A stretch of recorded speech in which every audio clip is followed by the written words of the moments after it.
something, say on the National Mall, on Martin Luther King Mall, you do something that there are pockets that are federal territory, and it's only okay. Yeah, I think that if you're on federal territory, then you're probably more exposed to being federally prosecuted versus being on non-federal property or territories in D.C. Right. Yeah, it also matters the nature of the crime. So if you're doing more intelligent crimes, for example, like embezzling or fraud or things like that, those are more likely to be federally prosecuted, as opposed to like if you get arrested for domestic violence or something like that, that's more likely to be considered a state crime. Thank you, everybody. Sloan, Dad, Sloanie. Yeah, I mean, well, there's not much that's going to happen on federal property, really, because, obviously there's federal law enforcement always right there. The most that happens is that you illegally park, and so your tickets are different from a ticket that would come from D.C., District of Columbia Police. So that's what I'll say. That's not true because, like airports, for example, like Reagan or Dulles or any airports around the country are sort of quasi sort of federal entities. And so if, we've heard about the no-flies list, like if you go and start acting real stupid in airports that, have FAA and other federal agencies, and there's a huge chance that you're going to be prosecuted federally. So I wouldn't sort of dismiss, the role of federal properties and not really being held to the high standards of federal prosecution versus local ones. So that would be an example. I did not dismiss it. I said that it's given his example about domestic violence on federal land. That was the example. So I'm like, the most that typically happens around the federal lands in D.C. are mostly either drinking or the kids stay out too late or parking illegally. That's what I said, and that's what I'm referring to. Just real quick, I want to address something from John. I asked John a question. John, do you identify as a Republican, more on the right side of the aisle or the left side of the aisle? Just before I ask the question, I want to know where you're coming from. I'm running as a Republican in the 16th District of Illinois as a fiscal conservative. Okay, cool. So, as a Republican, with what your last submission was, I'd just like to know why, when Biden says we have to stay in for a couple weeks at home, it's totalitarian and it's the worst thing and the government's too big. But Trump wanting to take over cities and make it his own, as you said, quote unquote, is completely fine, and you want to see him do that in other places with people that disagree with you. Why is big government only a problem when the Democrats enforce things that expand governmental power and not Trump? Well, I think you might be talking about the COVID-19 vaccine lockdowns as opposed to ridding our streets of crime and illegal alien invaders. No, I'm referring to there being problems in America, whether it be COVID at the time or whether it be crime, and seeing how the principled Republicans, quote unquote, the ones that always stand on small government, we know big government, the government's already too big, drain the swamp, are now the number one people that are now siding with the feds, now being like, okay, yes, we need more government, we need them to go into these cities, we need them to exert more power, et cetera, et cetera. The same people that are now super down with the FBI and everybody else, even though 4 years ago they were saying that's the most corrupt institution of all time, that they don't work for anything, that they're in the pockets, they're part of the deep state, they're the swamp, et cetera, et cetera.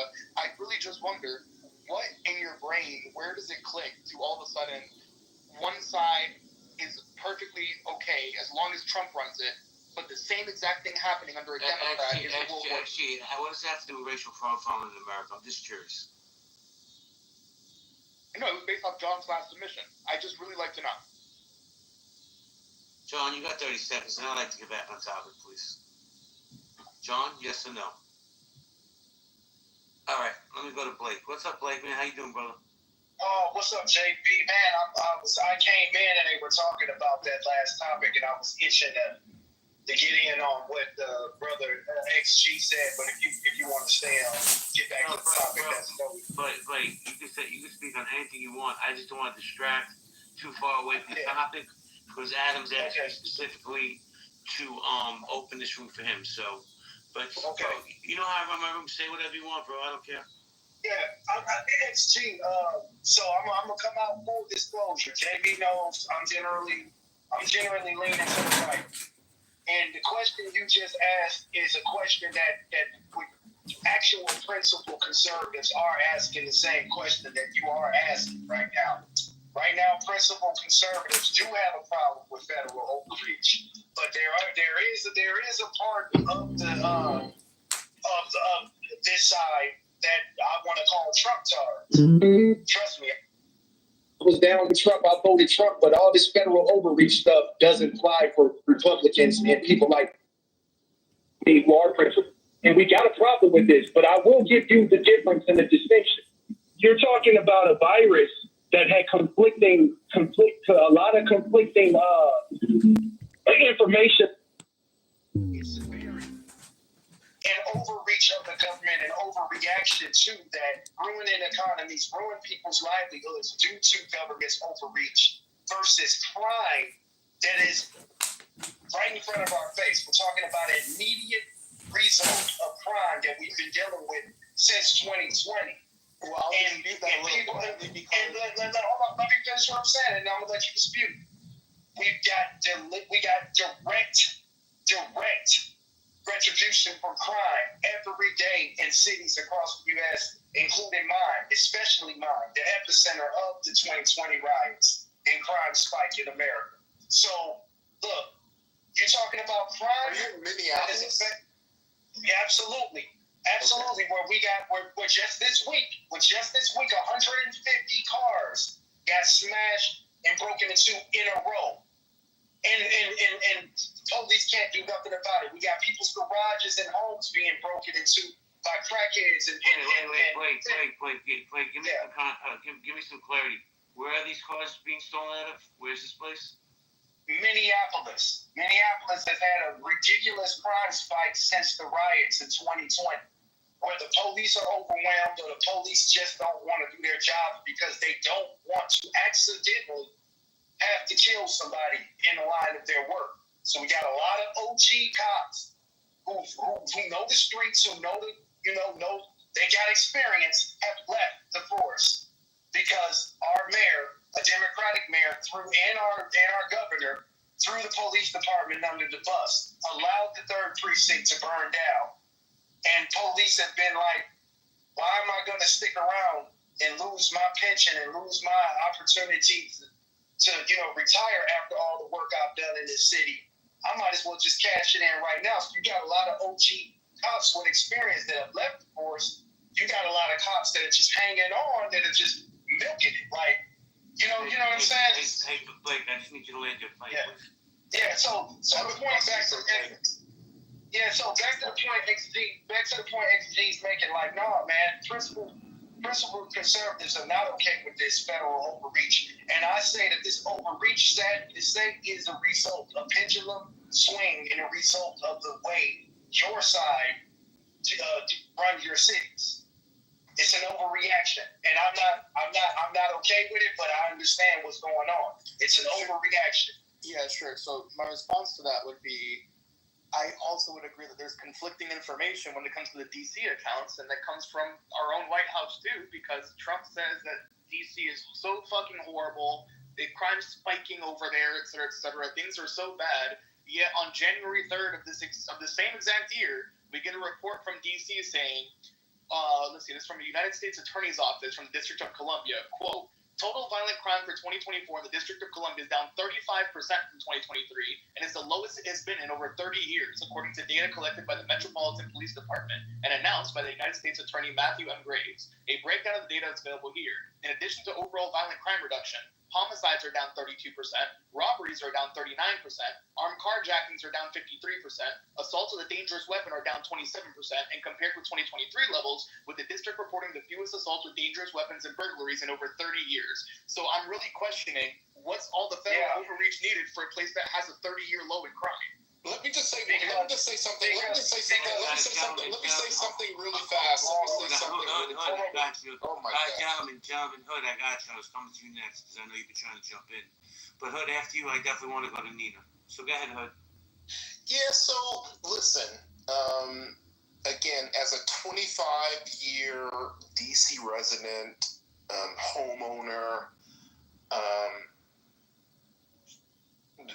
and I'll just sort of like land with those demographics. Like, listen, I'm split on this issue with, sort of what Trump's trying to do and what I consider abject failure of liberal politics and Democrats to DC. And what I would say is that, listen, don't throw out these statistics on how DC has improved and how, crime is down 26%.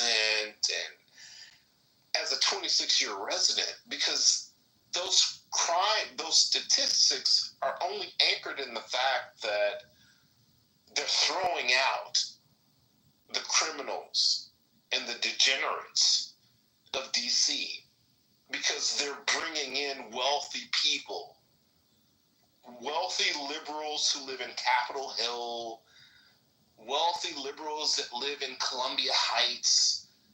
Wait, wealthy. Let me finish. Wealthy. You gotta take a breath. I have a question for you, man. Let me finish. Okay, let me finish. But let me just tell you how I run my rooms. You get it? You can't go on these long-winded soliloquies and not ask people to jump in. I get it. You live in DC. I don't. I live in Brooklyn. I got my own crime. The only thing I wanted to ask you is, you see, they're getting rid of people. Where they're putting them? This is healthy debates. We go back and forth. You're more than welcome to come back up. But show a little decorum, man. Nina, how you doing? Oh, I'm doing good. How you doing? Doing fantastic. Do you want to chime in, ma'am? I just want y'all to go get y'all Cheeto out of the office. Can I just finish? Let me just finish. Listen, the only reason that crime has been reduced. Okay, I know the woman was, this Nina was speaking. And it's so important for him to get off with his chest. So, Hood, I'm going to bring you back up one more time. I'm going to ask you to show a little mic restraint. And I promise you'll get to say whatever you like. But we definitely don't interrupt the women on you. Nina, go ahead, ma'am.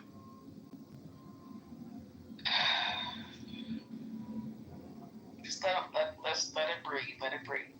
I just think that, like, whoever's in office right now we're going down the rabbit hole, and are we gonna be able to pick this up? Y'all gonna be able to fix this?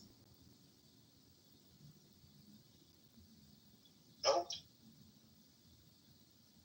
I mean, we survived Bush, man. So that's true, Brian. But I mean, to be honest, Blake, do me a solid. Yeah, my bad. No, it's all good. My bad. But I want to go to Hood because I was a little rude to him. I apologize, sir. But I just run my room a little different. So just get familiar with the lay of the land, and I'll let you speak all night, I promise. But go ahead, Hood.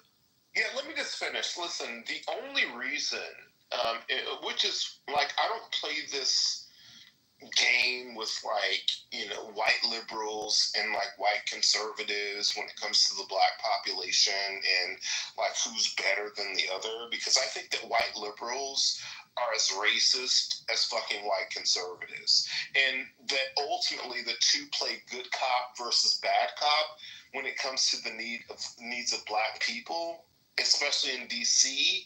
And the point that I'm making is that as much as, like, you white racist liberals, because I think that you're as fucking disgusting and as racist as fucking white conservatives, the only reason that, like, crime is down in DC and you want to beat your chest about it is the fact that I'm not white. Let me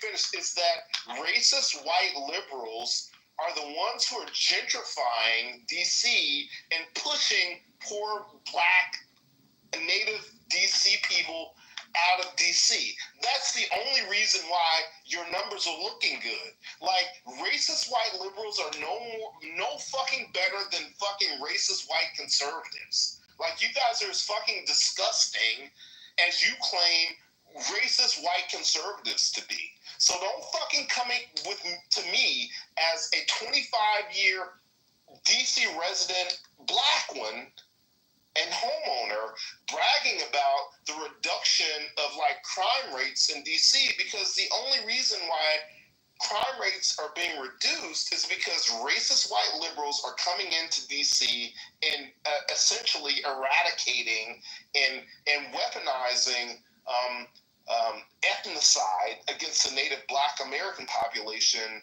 to force them to areas where they can't afford. And so you're no better than like racist white fucking conservatives, in my opinion. And I'll let I'll let you go in a second. I have to say. I'll let you go in a second. I have to say something. Thank you. Adams, Craig, Sloan, I hate to do this. I need to step aside for 2 minutes. I got to do something with my puppy. Can you guys run it just for 2 minutes? Thank you, Sloan. Yeah, no problem. Yep. Mm-hmm. Thank you. And Sloan, don't be afraid to move people down, please. I'll be back in 2 minutes. Okay. Who wants to respond to the hood? Yeah, me, because it was addressed to me. So let me address the fucking degenerate retard that thinks I'm a white liberal. First of all, I'm not white. Second, I never said you were fucking white liberal. I don't even know who you are, bro.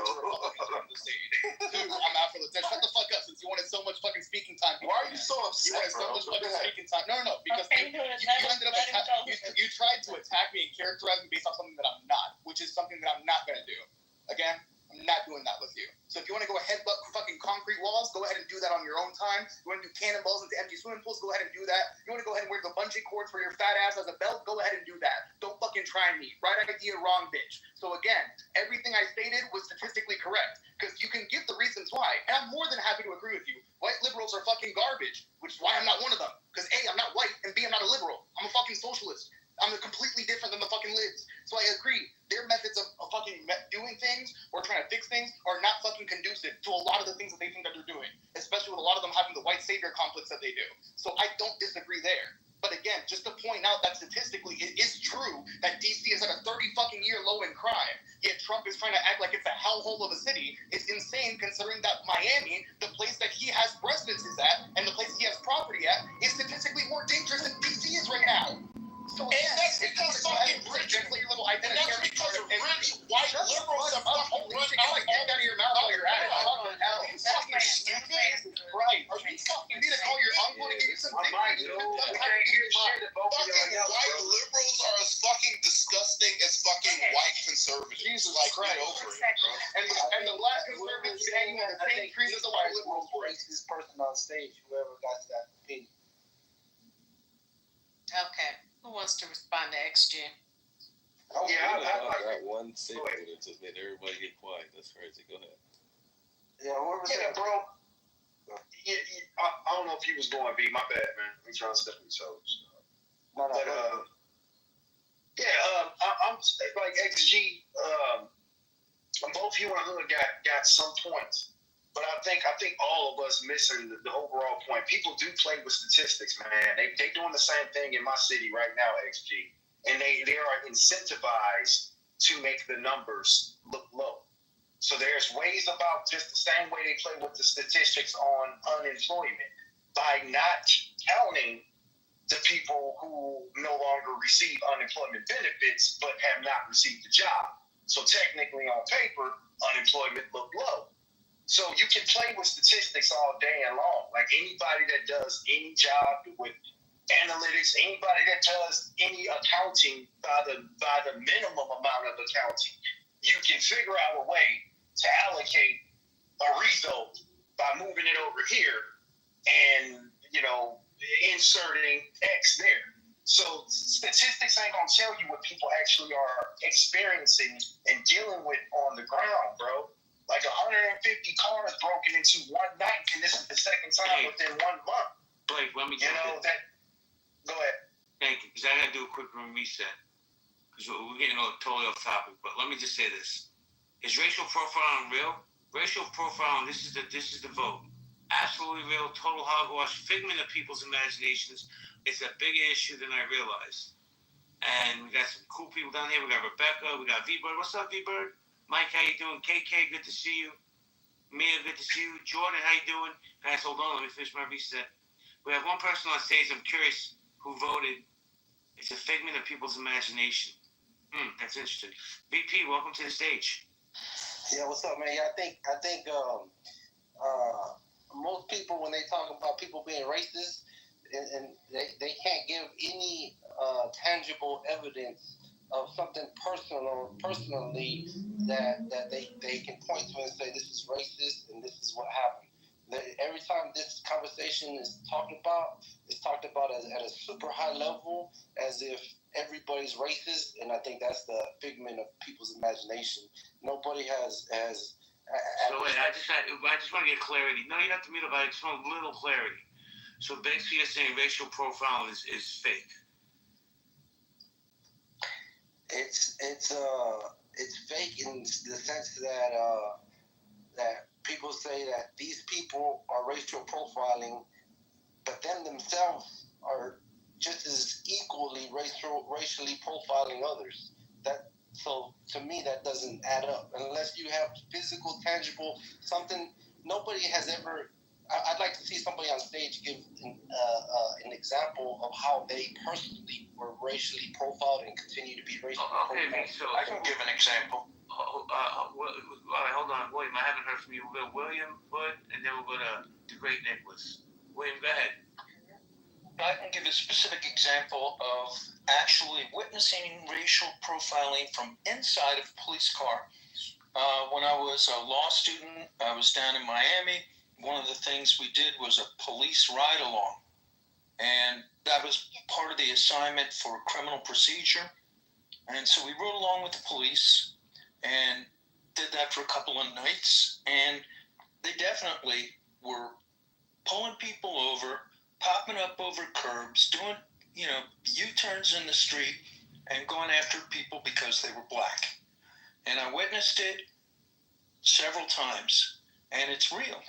So this is just some actual tangible proof that it does happen, and I've seen it, and I've seen it done from the inside of the cop car. Yeah. Nobody's saying that it's not real. Of course, there's racist people in this world. What I'm saying is people. Hey, let me ask you a question. Respect. Let me ask you a question. Then we go around the room.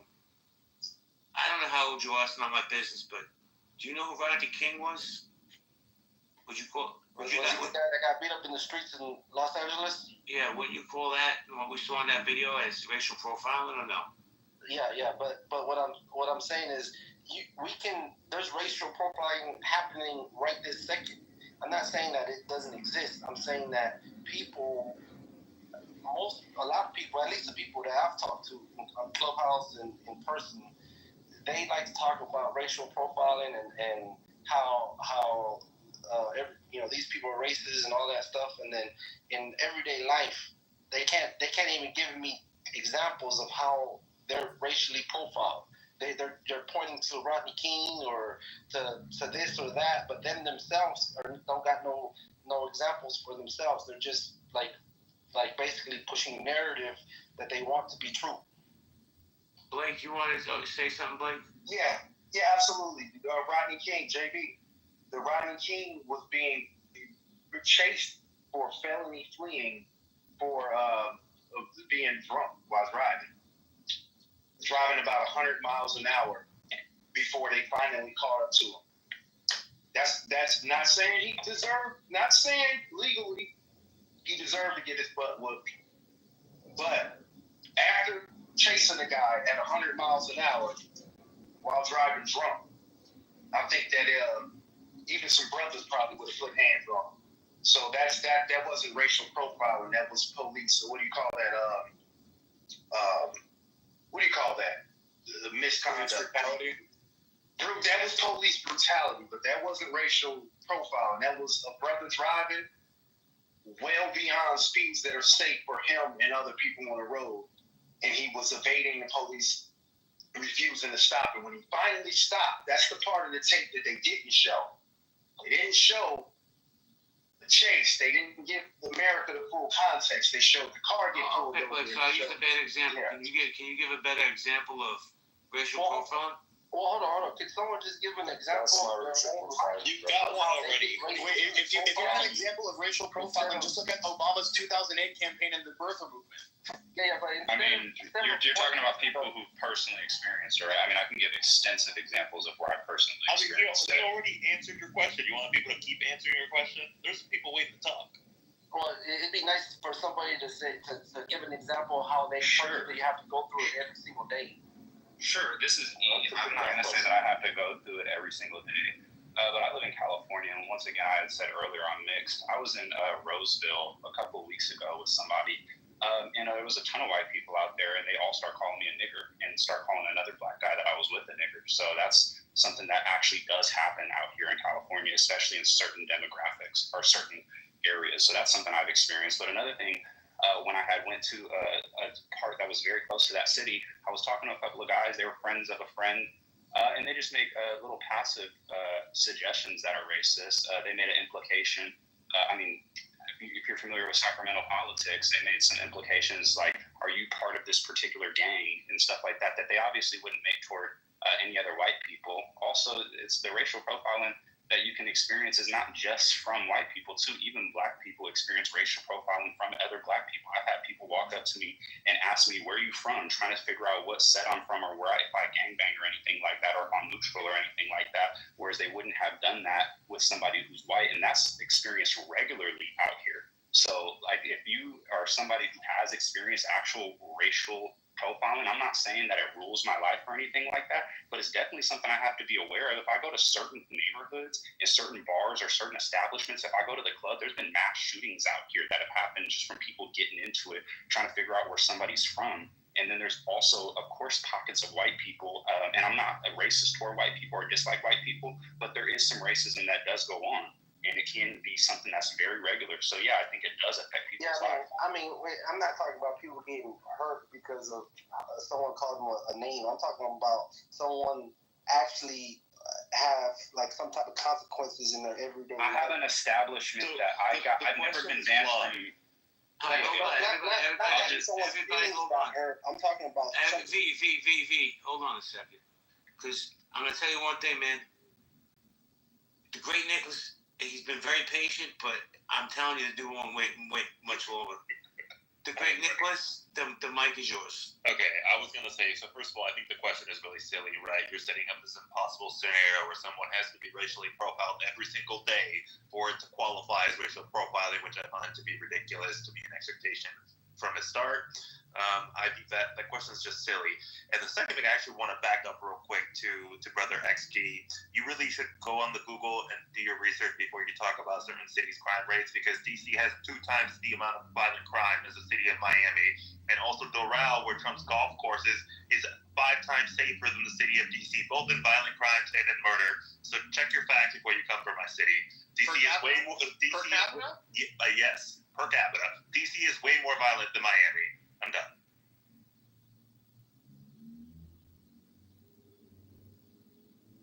I don't know. I gotta be honest. I've never been to DC, so I don't know. I'd like to go. I'm a history buff. Just never got down there. So maybe one. Go ahead, Nicholas. No, I was gonna say we're almost in DC, man. People think DC is like secluded and shit. Like it's all government. They think like no, it's a lot of. DC is a real fucked up environment around that White House, man.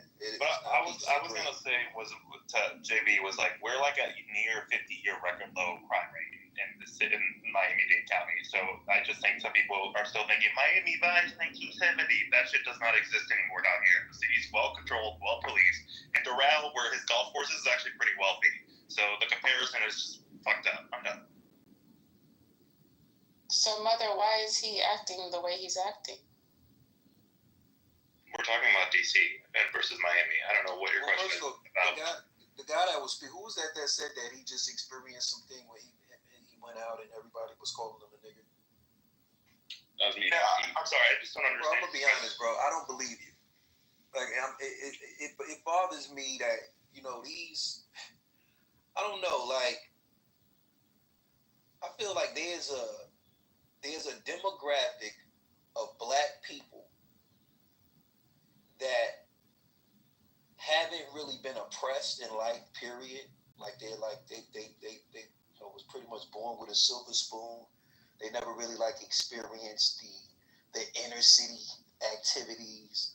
And for somehow when they get older, they want to be a part of certain conversations to the point where they exaggerate. I guess realistically, I feel listen, bro. It's easy to say certain things in conversations if you're not a thinker.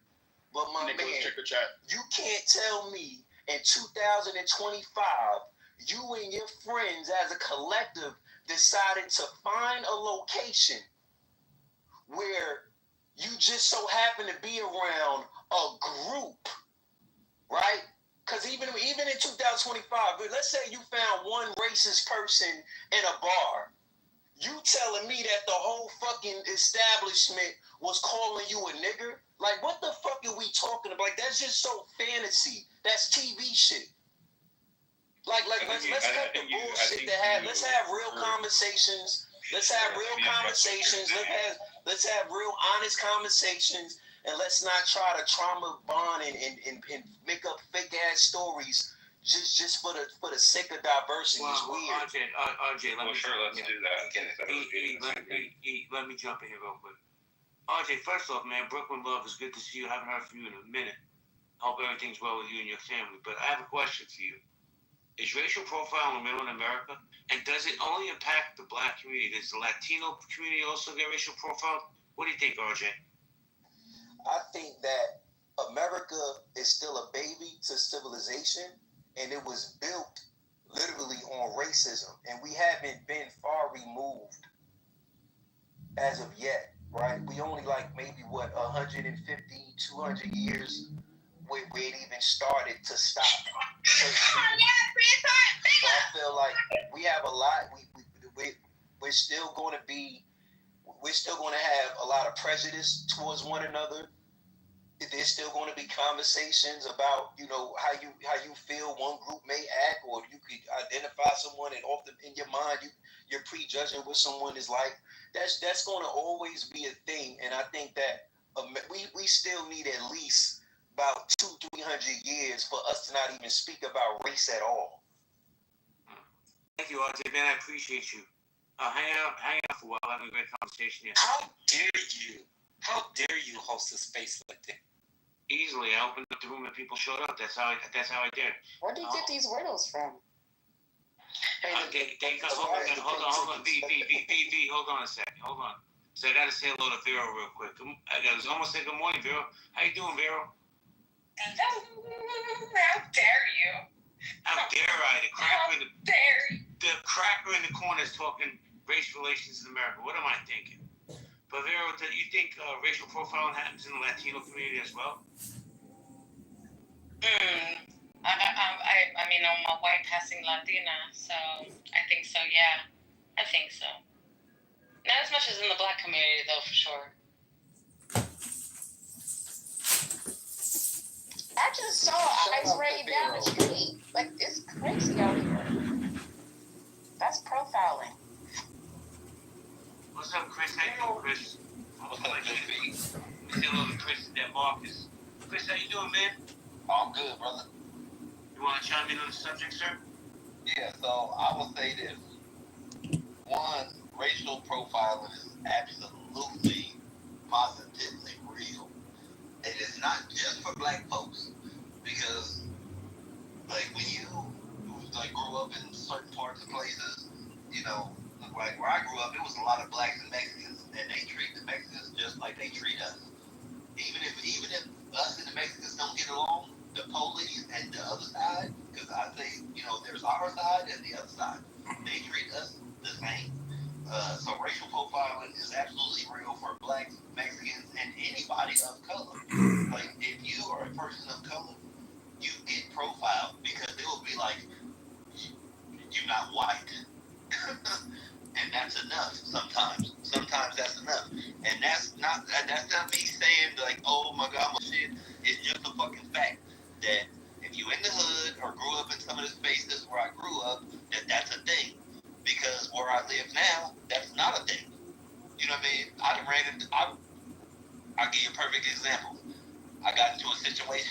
where I was sitting with this girl. She drank too much wine. She called the police. Her ass went to jail. My big black ass is tatted up, was sitting on the couch. So it's not to say that like things are different everywhere, but yes, racial profiling is real, to say the least. Racial profiling is definitely real, but it's not every police that do it. It's not every person that do it. It's not everybody that do it, and everybody from every race does it at the same time. Does that make sense? I think everybody has their thing. Right? I think everybody has a little bit of bigot in them. Yeah, that's what I say. Everybody from every race does it, but not everybody from every race does it all the time. You know what I mean? Like, but you know what I noticed, Chris? It's just been my lived experience, bro. I think as I'm getting older, racism, anti-Semitism, whatever ism you want to talk on, has become normalized in society, and I don't think we can put that genie back in the bottle. Just my opinion. Bro, I'm a 6'4", light-skinned black man that got a 6-point star on him, a bunch of Hebrew blasted all over my body. So I get the point of racism from every different direction.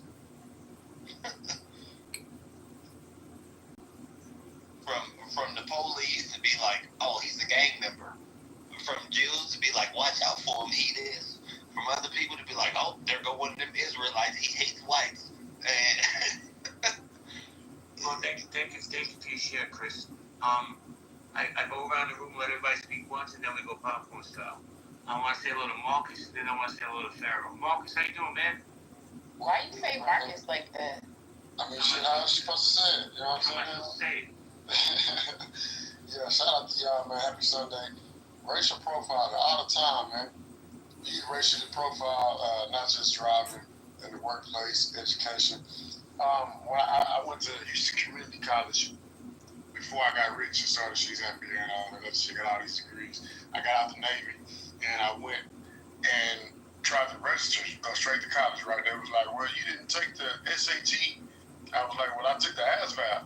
They was like, well, we can take that, but you still didn't take the SAT, so you got to take these math classes and test out and, let us know where you fit. And so I took the test. They tried to put me in like the 2 classes before college algebra. So they was like, yeah, you need to take remedial math. And the lady was like, yeah, you don't have into remedial math. It's not going to go towards your credit and shit. You got to pay for the class, but just take it anyway. And if I'd have listened to her, I'd have wasted 2 semesters in remedial math classes and not just jumping straight into trigonometry. So they said I couldn't take college algebra because I wasn't qualified, so I need to register for remedial math. And instead of doing that, I registered for trigonometry. When they found out, I was already passing trigonometry, so they had to leave me in the class. So the point I'm making is you don't always have to listen to them people. And it might not be a black or white thing, but I don't think everybody always got to take these extra courses and shit when they don't have to. It's a recommendation, so I wanted to throw that in there. Driving. Man, I don't even drive fancy cars. I drive a little Toyota Tundra, man, a regular vehicle. Just for that reason. I don't want to get pulled over. I don't even want the people looking at me to rob me. I don't want to get profiled at all. You know what I'm talking about? So don't profile me when I'm driving. Don't profile me in the retail store, in the car lot, and definitely not on a college campus. But yeah, it exists. It's happening. You know what I'm saying? Everybody going through it, but some people respond to it differently. I just keep it moving. You know what I'm saying? Like, profile me. Oh, this is my last point. When I get racially profiled driving, because I don't never do nothing wrong, right? It's like, you pull me over, I had that energy, like, what the fuck did you pull me over for, right? But instead of having that, I let them know, like, hey, I'm a veteran. And then the profiling stops. You know what I'm saying? Let them know that I'm a veteran. Look out for your boy, man. They really, who y'all? And then they let me go sometimes, man. So, Yeah. Thank you, Marcus. Hold on, Chris. Nina, how am I supposed to say his name? Oh no, you said Marcus. That's that New York accent. That's that New York accent, man. I liked it. Thank you. Pharaoh, what's good, bro? Good, Bizzle. How you feel, bro? Man, your hair's going through something, right? So talking about racial profiling in America, what's your opinion on this? I mean, JB, I'm from the D, so I ain't really get that until I came to Ohio. He definitely right. It is an area that you know, in the city, it's all black everything, maybe. So it ain't really like, you know, you get harassed by the cops unless you out there, you know, because they black and shit. But here in Ohio, I came to Ohio, he absolutely right. You better not look like you. Boy, you better not have too much mayonnaise on your sandwich they at your ass. Hello? Can I ask what city in Ohio? Say that again? I wanted to know what city. Oh, I'm in a city called Toledo. It's in Ohio. It's about like 45 minutes from the D. Yeah, right outside of Detroit. Yeah, Absolutely. Oh, y'all familiar? Y'all familiar? Stay away from here. You don't get it in Cleveland. You don't get it in Columbus. You kind of get it in Cincinnati. Yeah, I'm a Buckeye. Yep. I think it's in Midwest though. Like, you know, Let's say hello to Jamal, who I'm sure has plenty to say. What's up, Jamal? How you doing? Peace. What's up? Good to hear y'all voices. Can y'all hear me at all? Yes, sir. The mic is yours. All right. Racial profiling. If it wasn't an issue, you wouldn't have to ask about it. I think it's as simple as that. If you have to ask, then you already know it's an issue. But at the same time, I think that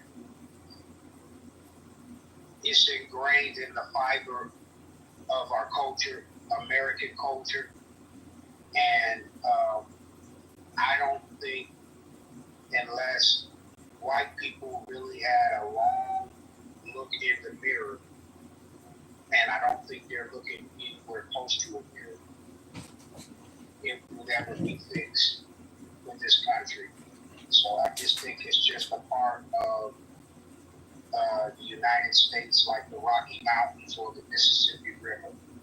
It's just a part of where it's at, like the Washington Monument or the Eiffel or the whatever, what's the place out in New York?